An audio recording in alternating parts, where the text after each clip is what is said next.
Most of the price increases we've seen were expected and are expected to be temporary. These bottlenecks and price spikes will reduce as our economy continues to heal. I hear Republicans say today that my talking about this strong record shows that I don't understand or that I'm not focused on inflation. Malarkey. Malarkey? Just like Joe, his promises about inflation didn't age well. Prices rocketing to the highest level in 40 years, increasing a whopping 7% in December from just a year ago. But Joe claims he's making progress, insisting that soaring food and gas prices are going down and that the surge in the cost of living is merely a global problem. And it isn't just things costing a lot more. It's whether or not you can even find what you're looking for. The president's bare shelves problem still not going away as shoppers compare what's going on to the Soviet Union. Despite that, Transportation Secretary Pete Buttigieg is doing a supply chain crisis victory lap. One of the reasons why Christmas was not, in fact, canceled is that ports like LA and Long Beach moved record levels of goods, allowing an all-time record high in terms of retail sales this holiday season.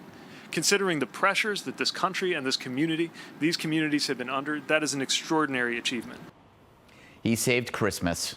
Congratulations first to Judge Janine, who is now permanent panelist on The Five. Now you can afford a complete dress, not just half a dress. It's very racy, Judge. It's not racy at all. It's got patches in it. Yes. I know what you're up to. Yeah. I know okay. you're trying to distract me, and it worked. So, Judge, inflation's at a 40-year high, but it's amazing how, like, the media, especially the Dems, they're not that concerned. Are you surprised by that? You know what? I'm convinced that they should be teaching a class into how to turn a negative into a positive. I've never seen anything like it. This is a nightmare for ordinary Americans, but to them it's a dream. This guy Buttigieg has been home on parental leave, is now coming out and saying, I saved Christmas for you. You should be bowing at my feet. The mayor called him the man who saved Christmas. Joe Biden's blaming it on the global problem. And Joe Biden said, thank goodness for my American Rescue Plan. And all of you, stop worrying about it. It's only transitory. We know it's not transitory. And here's the bottom line. The more they talk, more Americans are going to be able to buy less with the money that they make. And they can talk all they want about increase in wages and all this. You can't afford to buy what you bought a year ago. You want to buy a used car, it's 37% higher than it was last year. You want to buy meat, you want to buy gas, it's 50%. Don't give me a 0.5%. We're doing good. They're doing terrible. And you know who predicted this? Who? Donald Trump. I didn't see that coming, Judge. I didn't see that coming.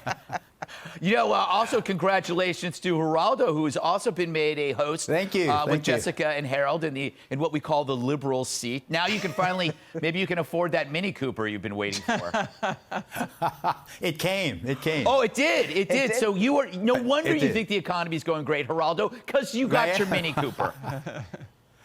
I think the economy is doing okay. If you look at the stock market doesn't lie. Look at unemployment, 3.9%, the lowest in a very long time. I think that the concern over inflation might be inflated, so to speak. Look at wages. Wages have been suppressed for many, many years. Remember the $15 an hour crusade that was going nowhere? Now you can't get a dishwasher around these parts for less than $16, $17, $18 an hour. So I think that some of this inflation was overdue. I think that the most egregious price increases will level off. 7% is distressing, but I think it's temporary. I think this too shall pass. And the fact of the matter is, too many Americans were working for too little money, right?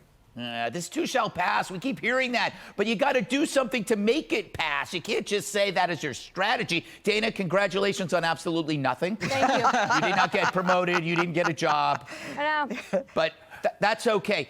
People are accusing the president of being out of touch, which is ironic because he's so touchy-feely. Wouldn't it be great if it was the opposite, where he could feel our pain and not our teenagers' shoulders?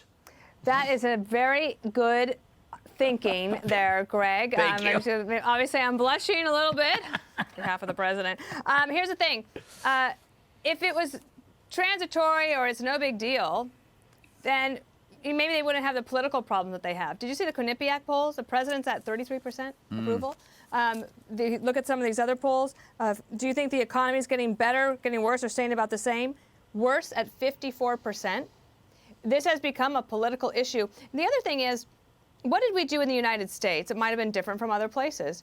If all of this was because of the pandemic, you would expect Europe, for example, to be experiencing the same rate of inflation, and they're not. What was different here? It was all the extra money that we put in. Right. What was when you said that they have to do something about it? Well, all of a sudden now, what did you hear from them again today? That you have to pass Build Back Better in order to deal with inflation. That's also not going to happen. Joe Manchin has already said it's not going to happen. But the other thing that they said they would do, Greg, is perhaps ask for more COVID relief money when you have all this money sitting in the states that hasn't even been spent yet. Yeah. What a nightmare. Crazy. Jesse, we were sold that Joe Biden was going to be like a comfortable sweater. Turns out he's like a hair shirt. Things have not gotten better. They've gotten worse. And I blame you. Okay. You have approximately 3 minutes to respond. I'm going to need a little more time. So, yeah, Joe Biden said that this inflation was just going to be a bump in the road. But when you're 80 and powerful and wealthy, everything looks like a bump in the road. Right. That's why Geraldo said, this shall pass. I mean, a bump for Biden is like a crater for most Americans. Yeah. I think Hunter probably just was thinking, did someone say a bump for Biden? No, I'm kidding. But he needs to be more like Bill Clinton, right? I feel your pain.